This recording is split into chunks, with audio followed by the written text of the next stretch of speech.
Guys, welcome back. So I put together some slides to kind of review what we've talked about in the first three lectures. It's really, really important that you understand everything we've talked about in the first three lectures, because even though they may not seem that important at this point in time, they will be incredibly important as we move into chapter 4 and start doing calculations with moles of percent composition, because we need to do the dimensional analysis. One of the other things that you'll find is that we need to be able to write formulas from names and names from formulas and things like that. We need to understand whether it's a non-metal to non-metal bond or metal to non-metal bond. So there are a lot of things that come from that. And of course, if it is a metal to non-metal bond, that means that it's an ionic bond, and that's based on the charges of those things. So we need to know what those charges are. And those charges are usually related to the electron configurations. And that electron configuration is going to be really important when we talk about the Lewis dot structures, because we'll need to be able to talk about how many electrons exist in that outermost shell. So we'll get to that. Don't worry, we'll get to that. That's a little ahead. But those things are really going to be important. That's why we need to spend a little more time on them before we move on. So I'm going to go ahead and share. I'm just going to share the slides that I put together and speak to them a little bit. So hopefully that will be okay. I can make this set of notes available to you if that helps, but I realize my handwriting is scratchy and terrible, so it may not help, and I understand that. But let's go ahead and go through this. So things that I thought were important when we talk about this. The first thing is how we talk about matter. We can talk about matter in terms of its physical state. Now, it may not seem important that we talk about its physical state, whether it's a solid, a liquid, or gas. The energy that's involved in those things is very, very different. On the space that's available between those molecules is very, very different. And because that space is different, then the attractions between those molecules are different. So what state it's in is going to become incredibly important as we start talking about the energy parts of this. So we need to be able to identify its physical state. We need to know how they're symbolized. So a solid is listed as S, liquid is listed as L, and gas is listed as G. And we also have aqueous, which we'll come to shortly, which is an AQ. Okay, that's one of the other things that you'll see. And that means that we have something dissolved in water. We need to be able to talk about its purity. So an element cannot be further broken down by chemical means. All right. Compound cannot be further broken down by physical means. Okay, but we can take chemical means and break that apart. Carbon monoxide can be broken down to become carbon and oxygen. But an element like silver cannot be broken down further with chemical means. Okay, we'd have to do some nuclear stuff to get it to change. We have substances which are consistent throughout. Sodium chloride in water is consistent throughout. Doesn't matter where I sample it, same concentration is going to be there. So that's a homogeneous mixture. We have mixtures, on the other hand, that are heterogeneous. So they have different composition in different places. We also have mixtures where two things are present that can be separated by physical means. So when we have a mixture that's something like like sodium chloride, we can't actually physically separate those two things. Sodium chloride can be taken out of that water. We can isolate the two materials separate from each other. We also have to talk about, that shouldn't say that. I'm gonna have to fix that. So this should not say precise. This should say accurate. I'm sorry. I'll fix that and repost it. We also have to talk about precision and accuracy. So precision is how close measurements are to each other. Okay. So if I take a measurement and I take that measurement 5 times and they're very close to each other, that's great. That's fabulous. That means that I can get the same number repeatedly, and that is important. However, it may not be close to the actual value. One of the ways that we see this, I'm a type 1 diabetic, and so if I have my test strips miscalibrated, then I can get the same value 6 times in a row testing my blood sugar, but it may be that my blood sugar is actually 400 when it says that it's 120. Okay, so they're nowhere near each other, even though the values that I keep measuring are 120. Okay, so I can measure 120 multiple times, but that doesn't mean it's actually what the value is. And so that's something that we have to deal with. There are reasons that can happen. Miscalibration is one of them. Systemic problems like problems with the instruments, not doing the correct calculation, things like that can lead to that. And that's a reason that we need to be able to talk about it. But they are two completely different ideas. So we need to make sure that we understand which is which. Okay. And that's part of what that discussion is about, is to talk about that difference. And how do we actually measure that difference in the laboratory? How do we look at whether it's accurate? How do we look at whether it's precise? And can we make any correlations between those two things? And the other things we have to talk about are measurements. Measurements. Chemistry is nothing without our measurements. We do a lot of them. We measure our mass, we measure our length, we measure our volume, we measure all kinds of things. And every time we make a measurement, that measurement means nothing if it doesn't have a unit. Because if I measure 3.14, what is it? 3.14 what? Could be anything. And so that's why we need those units. We need to know if they're milliliters or centimeters or inches or whatever. One of the places that we've seen this be a problem is in working between the US and the UK. There have been a number of instances where people in the US have made measurements, sent that data to the UK without any units on it, and they make an assumption that it's a metric unit, and it's not. And that gets them in trouble.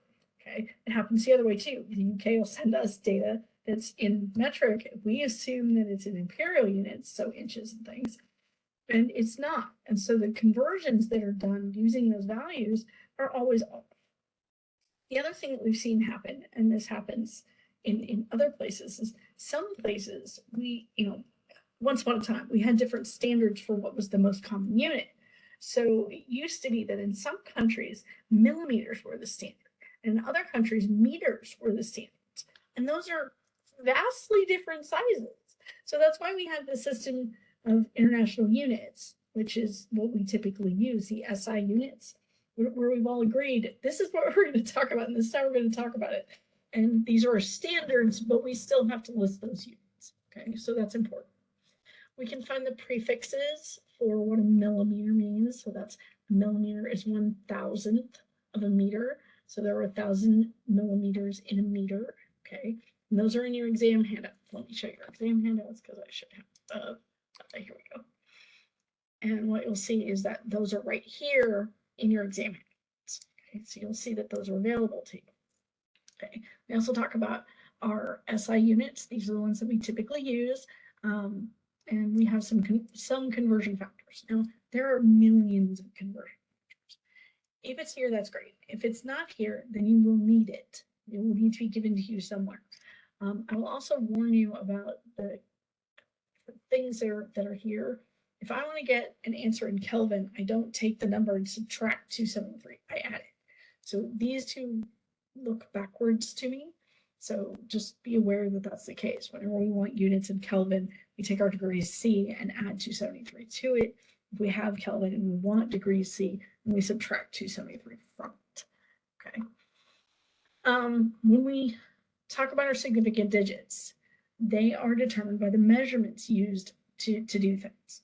So for instance, a graduated cylinder is going to be 10.10. So we can read one beyond what's actually physically marked there, one decimal place beyond that. And that's where we get the 10. But a burette, on the other hand, is far more precise. So we can get a 11.111 or 11.112 or something like that. So there's one more digit that's available to us because of the way that it's demarked. And we have more precision available to us. And so that determines how many significant figures we have. That's why we have to be careful about writing down those sig figs based on what we're actually looking at and knowing how to guesstimate that one beyond where it's written. And when we have addition and subtraction that we do, the sig figs are based on the least number of decimals. So if I'm adding the number 7.3 to the number 56.465, I can't be any more precise than this particular decimal place. And that's because I don't have anything here. We can't assume that it's 0 because there's nothing written there. If it was a 0, it would be written there. Okay, so when we do that math, we do whatever the math is, and then we round to this decimal place right here because that's as precise as we know that. Okay, when I do multiplication and division, if I were to do multiplication and division with these, then I would be limited by this number again, but because it only has 2 sig figs and not 5. So my answer has to be based on the 2 significant figures, the least number of significant figures. Okay, when we do combinations of these things, we have to make sure that we're paying attention to that. So for instance, if I calculate a molecular weight and add a bunch of masses together, then I have to round that to the appropriate decimal place, and then I can do additional math with it. But that's usually what limits where we get the precision from it. Okay. When we talk about significant figures, non-zero numbers are significant. I don't care what they are, they're significant. If they're zeros, okay, if I can remove that zero by using scientific notation, then it's not significant. So 7,000, those 3 zeros, not significant, because I can write that as 7 times 10 to the third. Okay? So that those numbers right there are placeholders, they're not significant. But if I'm talking about 0.0007, then these 3 are not significant. Now, if I'm talking about 1.0007, then all 5 of them are going to be significant because the zeros are in between 2 non-zero digits. Okay, so it depends on where that 0 is, whether it's significant or not. Okay, if it's written to the right of the decimal place, 1.00000 or whatever, all of those zeros are significant. And how do I know that? Because somebody wrote them. So you should not, absolutely should not be writing numbers that are not demarcated on whatever you're talking about. So your graduated cylinder, your beaker, your balance, whatever, because it implies that it's more precise than it actually is. So we need to be careful about that. Okay. Counting numbers are considered infinitely significant. So if I say, this times Avogadro's number, per se, that is a counting number.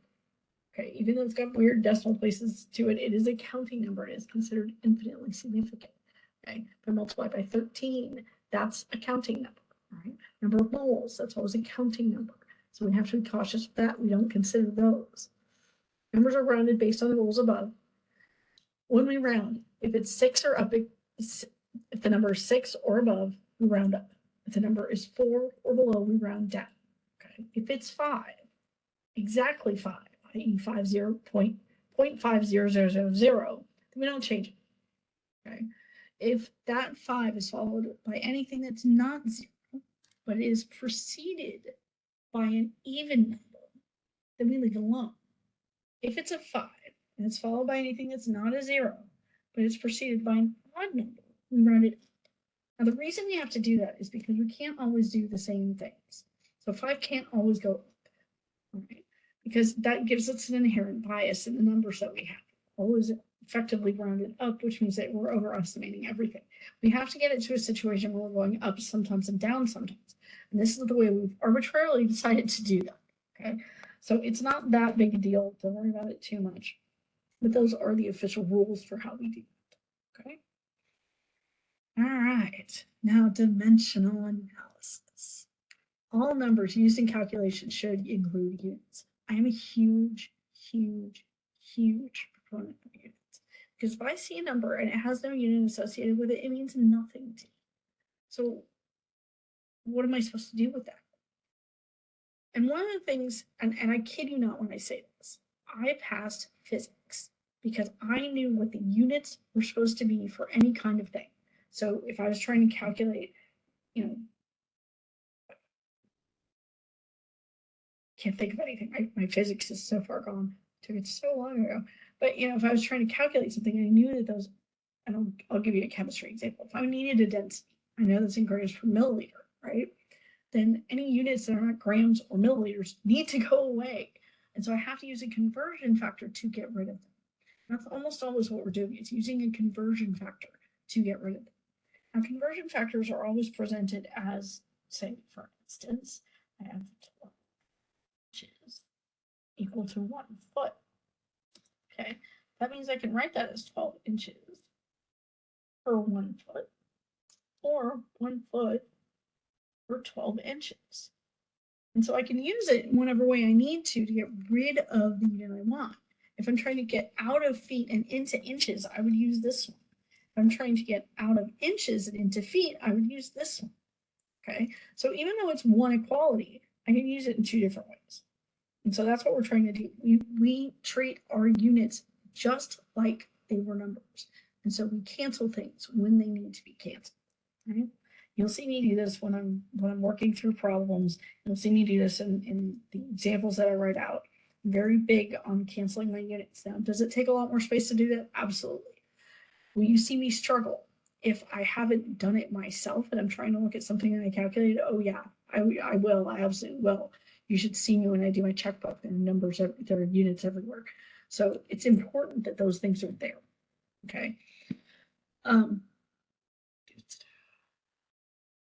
Everything that we do starting in lecture 4 will have a lot of conversions that need to be done. And when we get to gases, there'll be lots of conversions that need to be done. They can't necessarily all be done together, or they could be, but it becomes complicated. We need to make sure that we know what we've calculated, where and when. Okay? Atoms and atomic structure. Ooh. Let me make sure. Yeah. Okay. Sorry if it jittered. I wasn't sure. So when we talk about atomic structure, we have neutrons that have no charge, approximately 1 AMU in mass. Protons have a positive charge, they're approximately 1 AMU. Electrons have negative charge, but no measurable mass. We know that our neutrons and our protons exist in the nucleus, so they're in here. Our electrons exist around that, and they're not exactly in shells that are spherical around it. Some of them are, but not all. Okay, but that's how the Bohr diagram always exists, with all of them being in these shells, in these spherical shells. Okay, that's a perfectly acceptable way for you to draw it if I ask you for one, and I usually try and say Bohr because that's why it looks like that. Okay, so make sure that you know. Sorry. What their approximate mass is and what their charge is.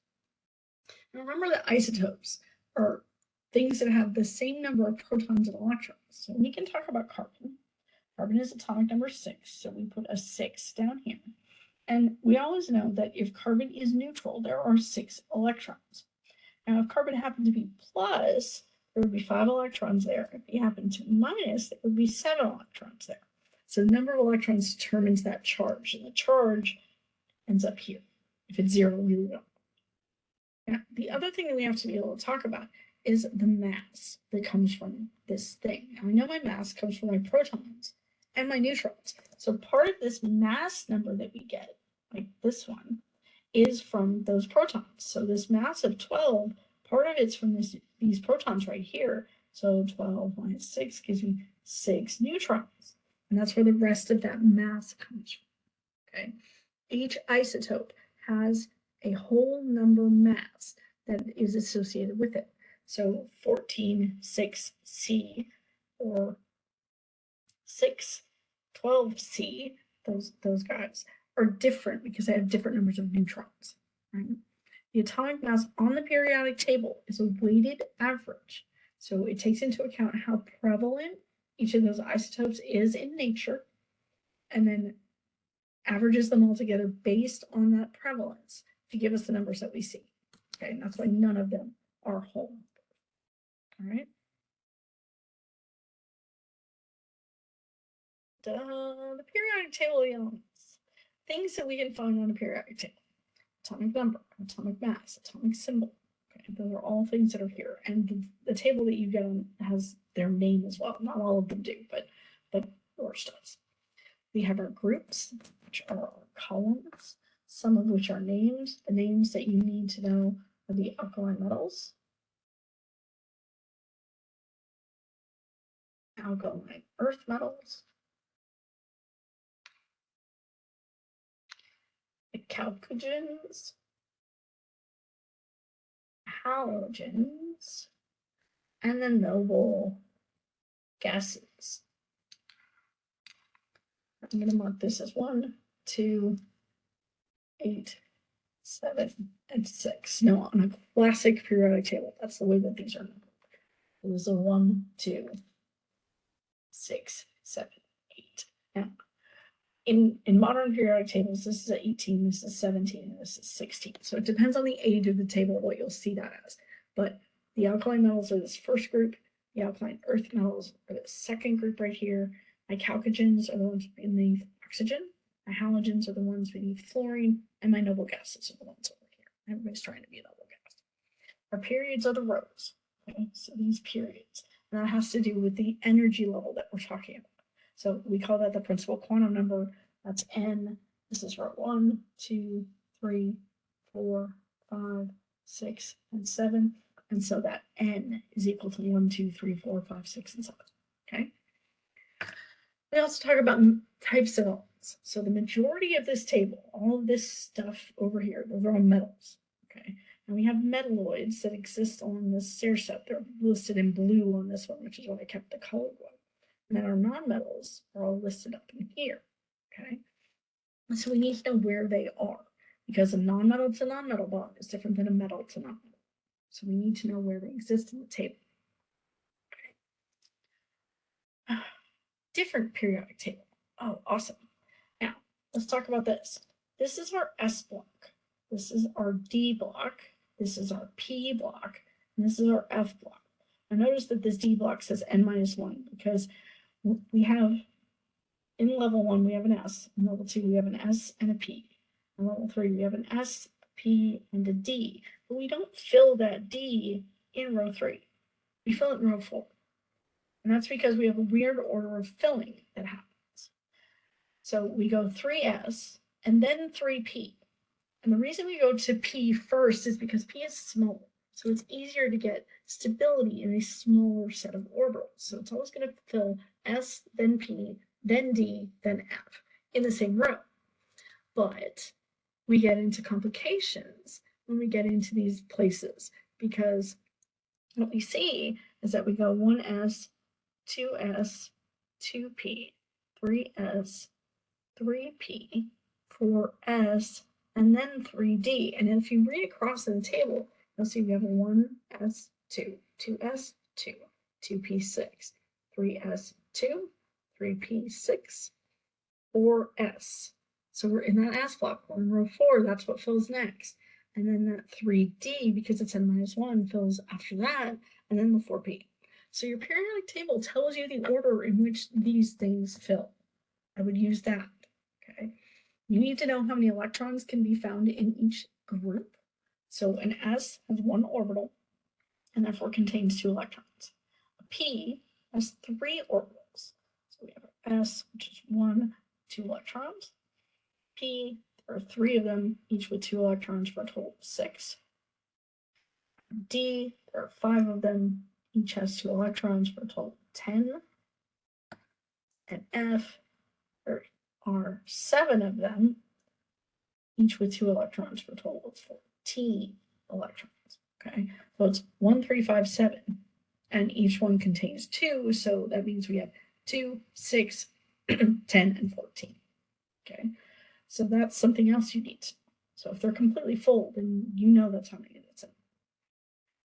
For electron configurations, for the most part, you're going to fill exactly as the table explains. When we get to things like chromium, which is right here, okay, he's in a weird spot. And the reason that he's in a weird spot is because he would be a 3D4. But what happens when 3D4 is that we're almost half full, and then S is completely full. So we get stability that comes from moving that S electron into the D. So that way we're half full in S and half full in D. So we see that there are exceptions here and there are exceptions here. Okay, so those are the 2 places that we have mostly exceptions. Same thing happens at F. 1, 2, 3, 4, 6 for those right here. So again, if we move one of the S into that group and get half full or completely full, then that's useful too. When we talk about ions, those differ in the number of electrons. So we either take electrons out or add electrons to them. When we take them out, they're from the highest energy level and the last to fill. So if I take them out, and I'm talking about taking one from this guy right here, I'm going to take it from that P group because that's the last electron that I added. If I'm talking about one over here, I'm going to take it from the S group because that's the last one I added. Okay, so it's always the one that's furthest away from the nucleus that we do. And it's always S then P. Okay. We never do it from the stuff that's on the inside. So even though there's a 3D in that 4 row, there's that 3D there. We will never take electrons from the 3D because it actually exists inside of the 4. So we won't do that. Okay. We know that we have noble gases, and everybody wants to be a noble gas. So when we lose or gain electrons to become like a noble gas, we can use that configuration to talk about. We can also use a noble gas notation so that we can shorten our electron configurations. So I can put the noble gas symbol inside and then add any additional electrons on the outside of that. Okay, so that's what we're talking about there. Cool, awesome. What's next? Periodic trends. Oh my goodness. So effective nuclear charge. So as we continue to add electrons and we move across a particular row, we add additional electrons, we would expect that things would get bigger. But what happens is that not only are we adding electrons, but we're also adding protons. And those protons are all, in the middle, and it's easier to see those than it is to see the other electrons that have been added because they're so spread out. So it pulls in a lot more because there are more protons. And so as we go across, it gets smaller. Okay, so that's our effective nuclear charge. Charge gets higher, the size is small. Our atomic radius is smaller, that means our charge is higher. Now, our atomic radius gets bigger as we go out from the nucleus, and our effective charge is also bigger as we go out from the nucleus. Yay, that's awesome. Our ionic radius, things get smaller as I remove electrons, because then I've got more pull in, but they get bigger as I add additional electrons, because things push away more. My ionization energy is how easy it is to remove an electron from to remove an electron. Yes, sorry, to remove an electron from it. So how much energy does it take to take an electron away? So that's positive over here. It's a very happy thing to do if I'm metal. It is not a happy thing for me to do if I'm not. Okay, so my ionization goes up as I go across the table. My electron affinity is how much I want to attract an electron to myself. So again, those nonmetals want those electrons. So my electron affinity goes up as I go across. Right? My electronegativity also goes up as I go across because, sorry, having issues. Because the electronegativity is actually a measure of how much an electron pulls within a bond. So if I've got a nitrogen and oxygen in that bond, oxygen is further to the right on the table, so it's going to pull that electron more. So it has more electron affinity, it therefore has a higher electronegativity. Okay, so those are our trends. Yay, awesome. Now, I will tell you, I put this thing everywhere because I can't remember this. I mean, if I'm looking at it, I can talk through it, yes. But I tend to be one of those people that looks at it right before I go into a test. They hand me the periodic table and I scribble it all out before I forget it. And that's okay, as long as you don't do it before you come to the test. You are expected to remember what those trends are. Ionic charges. Atoms form ions when they lose or gain electrons. Now, gain of electrons means a negative charge, and it's called an anion. Lose electrons, that's a positive charge, and it's called a cation. Charge for the S and P block can be predicted. So if I'm over here in the S block, or I'm over here in the S block, or I'm over here in the P block, I can predict how many electrons I should lose or gain, know what that charge should be. Anything that's in the D block or the F block is not so easy to predict. And so we usually have to do that to know what that is, either from the name, or they tell me what the charge is by writing it down, or by inspection. So for instance, if I have COS, and I know that S is 2 minus, then for this formula to be true, CO must be a 2 plus. Okay, so that's what we call inspection. All right. Now, all of my guys want 8 electrons. They do, and that's in their outermost shell. That means a completely full S and P. That's where that comes from. We'll talk about this later. Polyatomic ions are something that you are not expected to know, but they are definitely available to you. This table includes not only the anions, all of these negative ions, but also the positive ones. So a couple of positive ones that we talk about. And those are available to you.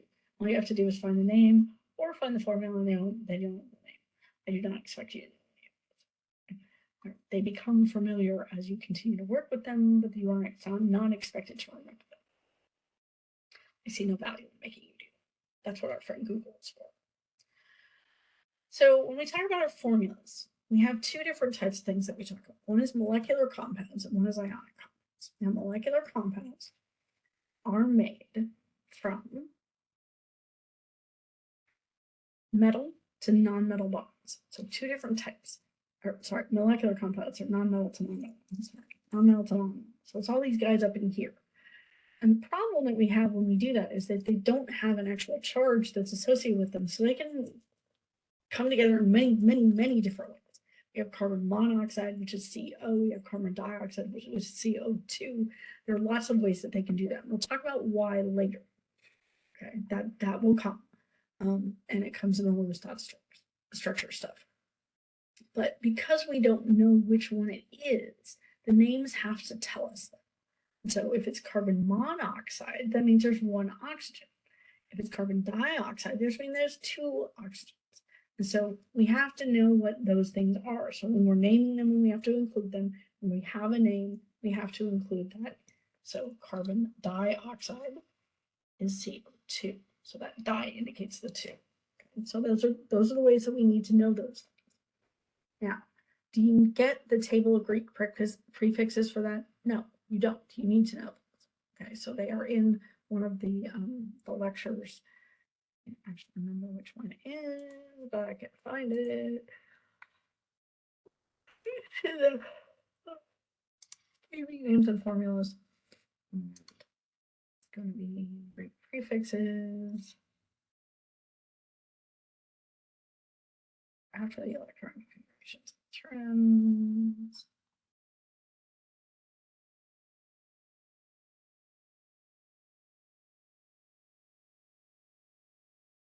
So these are them right there. So slide 56. Lecture 3 is prefixes. Okay. And when we talk about our ionic compounds, those are the ones that we make from our metal to non-metal. Now, when we do that, we know that we have ions. And for some things, we can predict what those charges are. So Ca2 plus, because the Ca is in the second column, we'll lose 2 electrons to become a 2 plus, and Cl being right here will gain 1 electron to become a Cl minus, and therefore we have the Ca is a 1 because that's what the coefficient is here, and then the Cl is a 2 because the coefficient there. So cross multiplication is what we do with that. And I'm sorry,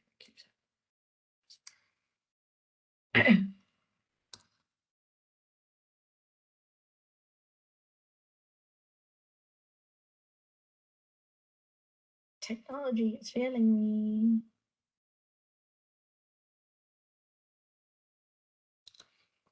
Okay, happens less when I have a full screen. That's why I'm trying. So those are our molecular and ionic compounds. Okay, awesome. Now, the molecular compounds, again, non-metal to non-metal bonds. It can be diatomic or polyatomic. So diatomic is 2 atoms, polyatomic is more than 2, anything more than 2, and actually can include 2.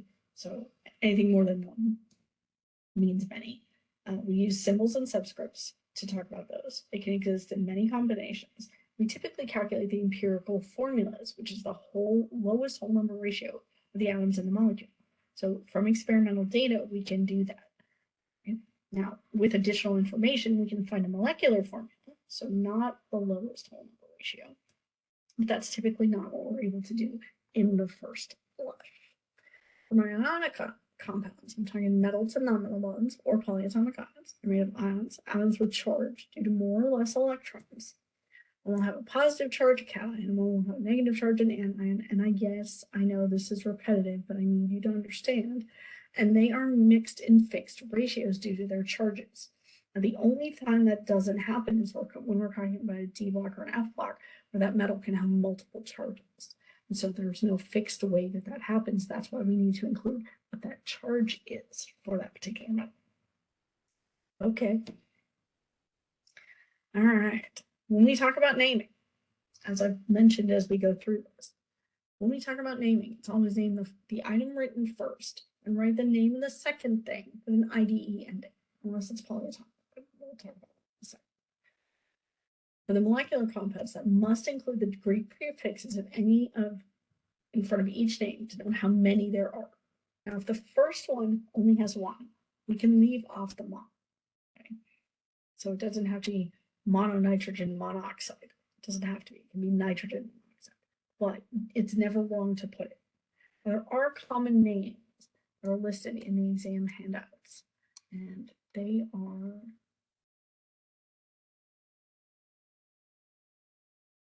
way far. This is 8. So page 8 has common names.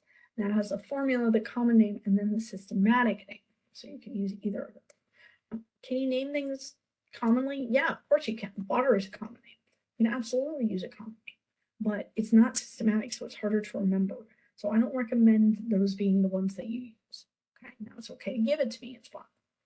All right, our ionic compounds, we write the first thing first, and then the second thing with an IDE ending. If it's a polyatomic ion, it doesn't get their names changed. Okay, so it's from that ion that we get it. For D and F block metals, we indicate the charge of that cation in Roman numerals in the parentheses.